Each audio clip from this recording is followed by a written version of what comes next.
Hey, I'm Dr. Pilet, and I want to talk to you about this idea of love. Love. You know, if it wasn't for people being out of love and seeking for some type of help, counseling, or going to a minister or something, then we probably wouldn't really notice that whole idea of being in love, because it's when you're out of love and you're hurt and you can't sleep and you can't eat, then you look for help. I, as a professional therapist, can tell you very seldom do I get a client that's not in my front door because they're hurting. They're hurting because someone that they thought was their partner for life through commitment. Commitment, I define commitment as I'll spare no emotional energy to problem solve that we may stay together. I will spare no energy. I'll do anything it takes so that we can problem solve to stay together. And yet, when I see a client that has big feelings of betrayal, huge feelings of, I can't believe you left me. I can't believe you're not here. They're there to talk to me because they want the hurt to go away. They want the hurt to go away. Now, I want to talk about this a little bit because the average client that comes in to see me, and they say to me right at the beginning, they say, hey, doc, I'm in love. My first response mentally is, no, you're not. That's my first thought. You're going to think to yourself, well, gosh, how can a therapist say to himself, self-talk, no, you're not, when the client is saying, yes, I am? Because I think all of us expect for the person you're talking to try to put himself in your shoes, try to see it from your point of view. The problem is right now we have an epidemic.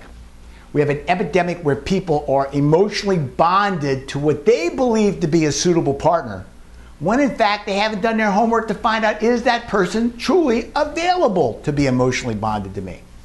And I like to give this little bit of a story because I think you can sort of see it in your mind's eye. But there's this guy who's in a relationship with a person, and it really wasn't a long courtship. They didn't know each other. And after 4 or 5 months, she leaves. She's gone. Now, we don't know anything other than it seemed to be working out for a while. Things were really great. Great sex. We had lots of fun. We enjoyed movies, music. But in 90 days, 120 days, I go home and she's gone. Now he's grieving because he can't understand. She won't answer phone calls, text messaging, and for some unexplained reason, he's got this huge emptiness inside. Got that? So he's hurting, but he's shut out. Now, as he's going through his day-to-day business, going out on Friday nights with his friends, there's this other woman who is now after him. And I like to kind of say it to you this way. When that person, that woman, is going to him, approaching him with the potential of being a partner, and that person is making him again feel loved and feel wanted and feeling like you're Mr. Right, then I talk to you guys and I say, hey, look, I'm over her. The first one, I'm over her, it's done. Because guess what? I found someone I truly love. And from his standpoint, as he sees the new person enter his life, it all looks good. From our standpoint, as we see him going into a second relationship, we have a different perspective. See, because we see the girl that's pursuing him as racing to him, saying, I love you, I want you, you're the solution to my life, my God, you're the best thing in the world for me. But from our perspective, she's not running to him, she's running away from the other relationship that wasn't working. From his perspective, she must love me. She calls me, she wants to spend the night, she wants to do things with me, I feel secure, I feel wanted, I feel like this is absolutely the best thing that's ever happened to me. But we on the outside say, well, there's 2 problems with where you are. Number 1, your soul was just empty of love, and you were yearning for something good to come in your life. It's like being hungry and going to the grocery store. You ever do that? You ever go shopping in the grocery store when you're hungry? So you fill the cart with everything. Things that you've never ate, you're going to try it because why not? I'm hungry. Anything might taste good. So he's already got this empty void inside. And the empty void is, I'm lonely. I don't like being alone. I don't understand what happened to the past relationship. Why is this happening to me? And so now as we got this emptiness inside, this vacuum, and this other person this needy person that is now after me. Well, we on the outside see, number one, as I said, you're already empty and you're hurting and you're isolating a little bit and you're not really trying very hard to meet new people because you're blue and you're depressed and you don't feel good about yourself. But then we see that other person who's absolutely all over you. Now, from our perspective, it's not that you're that good. Why? Well, you can't be that good. You're depressed. You know, your ego's shot. You're feeling low. You're not at your peak. And all of your friends know that too. So they're trying to look at this from an objective point of view and they say, you know, Bobby, I'm going to make this guy's name Bobby, I don't want to rain on your parade. But they're, you know, yeah, you were needy and not feeling good about yourself, but have you thought about the person that's now all over you? Have you thought about the person that's spending the night and telling you they'll love you? Have you checked it out? Because from our impression, did you know what happened? Do you know why she's there? Did you know that she lost her job? Do you know she has no income? Do you know that she's living by herself and maybe has residual damage from an unresolved relationship? And possibly she's hooking up to you not because you're the best thing around, but because you really resolve a lot of her issues and problems and you put her in a better place than where she was before. Well, your friend Bobby says, come on, man, you know, don't do this to me. You know, you can see, for the first time I'm happy. You're just trying to rain on my parade. And we say, no, come on, man. I just don't want you to get hurt again. Now we have another problem. Because as Bobby doesn't listen to his friends, and now we're in a second relationship. The first one broke up. I never did figure out what that was about because she never even called me back. Now I'm in a new one. It all looks good. But in 6 months, the real problems start to come out. The problems that the partner, the female partner, brought to this relationship combined with the problems you had that are unresolved from the past relationship, well, gosh, that really lends itself to a mess, if you will. When I was teaching a class one day and I said, now let's pretend that Bobby had 6 problems. And let's pretend that Sheila, the new second partner, had 6 problems. How many problems does this relationship have as now it launches into this new arena of quote unquote love? And the average guy said, 6 plus 6 is 12. They must have 6 plus 6, 12 problems. That's not the way it works, guys. Because your ability to have fun and cope with life is not just linear. Oh, this problem plus this problem. It's combinations of problems. It can be, wow, this is the first time this happened with this happening. This is the first time this happened with this happening. So it's exponential. You know? So 6 squared. 36 possible different combinations of new problems. Holy crap. Well, the odds are against you, aren't they? But when Bobby talks to me, Bobby says to me, but Doc, I'm in love. Let's go back to where I was before. First time walking in the door, my first thought is, this ain't love. This isn't love. So I want to give you a few words on that idea.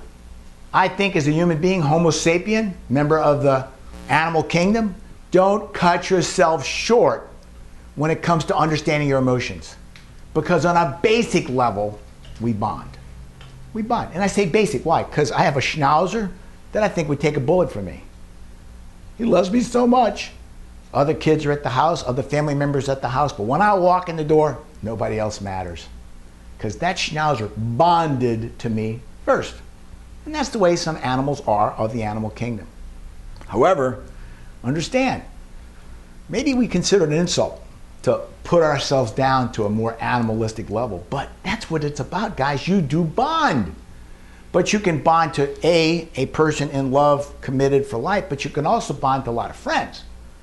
You have a buddy of yours that picks you up and you go to a football game or you go fishing together and you have your time together that you talk about unique things to you. That's a bond. And it hurts you when a guy or girl friend, notice I'm saying friend, not lover, all of a sudden disappears. It hurts, but it's a bond of friendship. When we get into that place of an emotional bond, notice my finger is spiraling up. Now we've gotten to that place to become so exclusive that our life is with that person and only that person, sleeping with the person and staying asleep. I don't know about you, but sometimes you don't have a good night But if you try to date someone and move it into a permanent sleeping relationship and it's not working, meaning you can't get a good night's rest, that relationship doesn't work. So the intimacy of the body, the privacy of my very personal space, that's a requirement for me to keep somebody close to me. And that does affect that idea of a bond. When we develop a strong emotional bond to someone we sleep with, someone we live with, gotta remember, you learn what their body odor smells like. The perfume. I've had guys that said, they're walking down the street and they're not even thinking about their ex, and they caught that whiff of that perfume, and all of a sudden the hair was standing up in the back of their neck, and she must be here, because it aroused memories, profound memories of love and hurt, can be.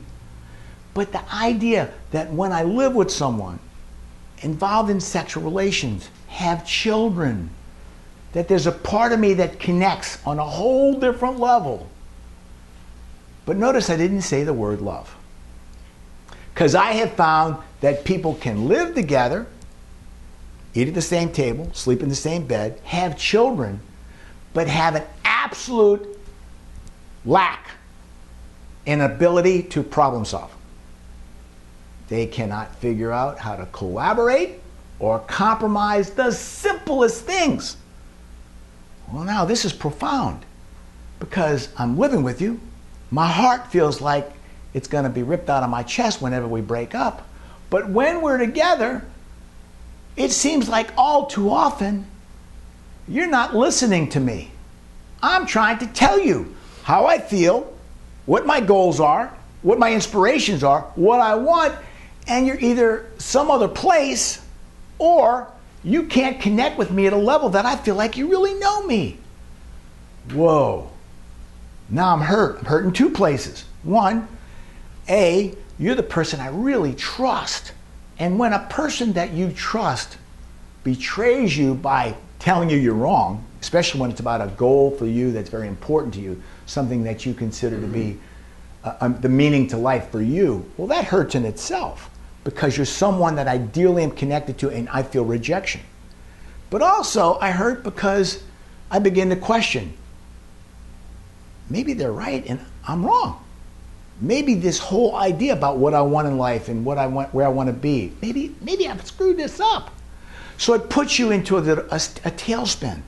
I'm going to go back to where I started this, which was about problem solving.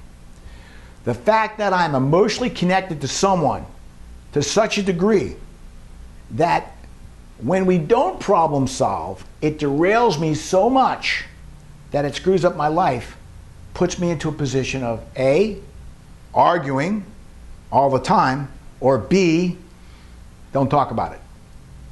Don't talk about it. I've had clients married 25 years, and I'll ask them, hey, while everybody's here, what do you attribute that your relationship has lasted so long? And unfortunately, I've had the guys say, well, we just don't talk about it. And I'll ask, why did you say that? And of course, the answer I'll get is, because these problems aren't resolvable and they get into major arguments, and I'm not going to leave. We got kids, we got a house, we've been together so long, I'm not leaving. So that I know I'm not leaving and it's unresolvable, we don't talk about it. Well, is that love? No, it's not love. So part of what I want you to know as I talk to you guys, and I want you to see it from my standpoint, when a new client walks in the door and says, I'm in love, I have to challenge. Tell me about that relationship. Was it like the one I just mentioned? Were you going through a divorce or breakup when you jumped into another one? Right? Or have you been in a relationship for some time, really working at it, making a lot of progress, and just need a little help? A little course correcting? Because if that's the case, I think I can work with you. But what happens when the problem you present to me is not the problem you tell me there is? And that is, you want to regain the love of a meaningful relationship and get back to where it was, but I'm going to say to you, it never was there. I haven't learned what it is to disclose about myself to others that they understand me. I haven't learned to problem solve in such a way that we can meet a middle ground. Remember that idea of don't talk about it? I haven't learned how to live with somebody. I call it collaborative lifestyle. I haven't learned how to live with somebody. Live with them in such a way that we can both benefit. It's not me or you, it's us. But to be an us requires a give and take. I haven't learned what it is to have positive sexuality. And positive sexuality for me amongst men and women too is a big problem. That is, the sexual relationship should never exceed the emotional commitment. If you're not emotionally committed, be careful, guys. You're making life more complicated. Friendship sex doesn't work, dudes. It doesn't. And lots of people say, well, you know, there's a lot of disease out there and we just want to feel good and feel safe, so we have friendship sex. No, friendship sex creates more problems than it does, because guess what? Unfortunately, friendship sex can lead to children that are the product of a mom and a dad that never wanted to be in love, but oh my God, mistakes happen. And boy, is that a bigger problem. The issue also, finally, not just of disclosing or problem solving or collaborative or positive, being collaborative or having positive sexuality, also has with this idea of commitment. A lot of people are scared of commitment. Scared of it. Commitment. Remember I said, I'll spare no emotional energy to problem solve, we may stay together? Commitment. I had last week, man in this class, been living together 15 years. 2 kids. Oh, you married? Oh, no, not ready for that. Not ready for it. Oh my God. I don't know. What do you mean? We have this thing called family. The kids look at you as father, look at mom as mother. We are in a family. And, well, are you committed to your kids? Oh, absolutely. 100%. Both of them? Oh, yeah. And you're not committed to your partner that you are cohabitating with? You know, I'm just not sure to make that final step. Oh my God, commitment. So as I've gone through, what does it take for there to be a love relationship? And I'll go back through a few of them. You gotta have in your heart the ability to be committed. Did that man in the first example have the ability to be committed? No, he was still a hostage to the broken relationship. Did the woman that pursued him have an ability to be committed? Nope, she's still a hostage to the broken relationship. They ran to each other to bolster each other up to make it through, because neither one of them could stand up on themselves. Okay? You have to have some idea of commitment, some idea of how do I live with another person, how do I co-labor with another person, how do I problem solve. Remember, not talking about it, that doesn't do anything. The red light's on your dashboard, but you don't pull over. You're driving all over town, red light's on the dashboard, but you don't pull over. But then you're surprised when all of a sudden the engine blows up. No. Problem solve. Problem solving. What problem am I solving that we may stay together? Collaboration. How do we labor to stay together? Positive sexuality. Sex should never exceed the relationship. Shared emotional identity. God, that's so important for a love relationship to exist.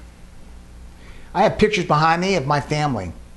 What I'm showing to you is my emotional identity is also connected to my family. And when you see pictures of all of us, that's who I am.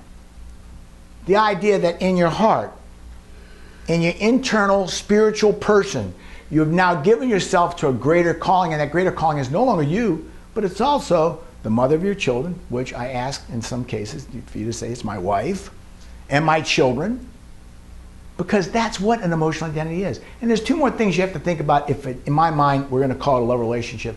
And one is between you and your partner, you should have a vision of the future.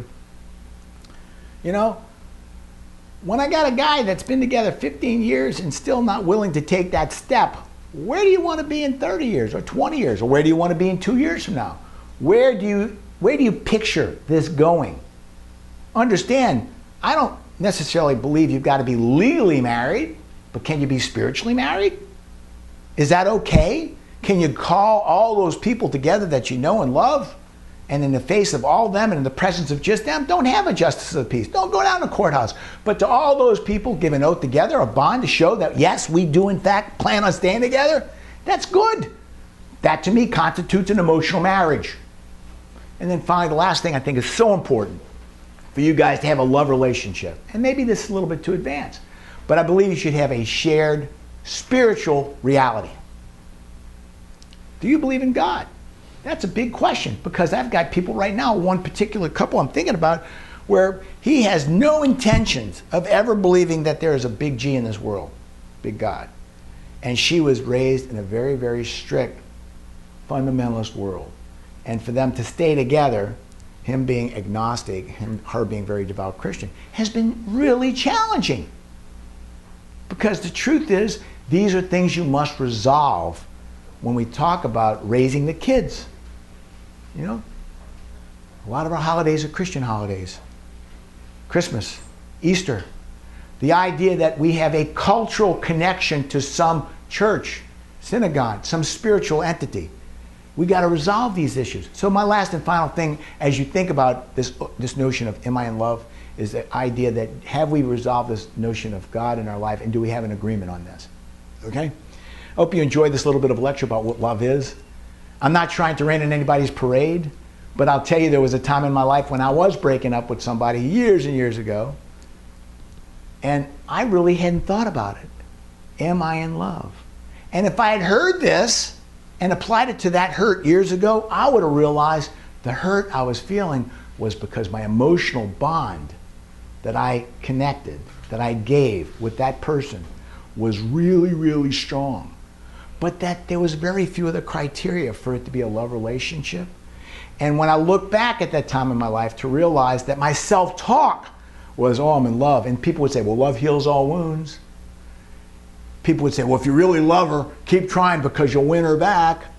And yet, when I did this little bit of a dissection and took that relationship out and looked at the components, it wasn't love.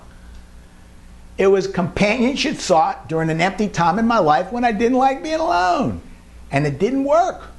So it really helped me 30 years ago to stop my self-talk and stop using that word, because it really was causing more damage as it put me into making this idea of continually try to resolve a problem that was unresolvable. Okay, I hope you've enjoyed it.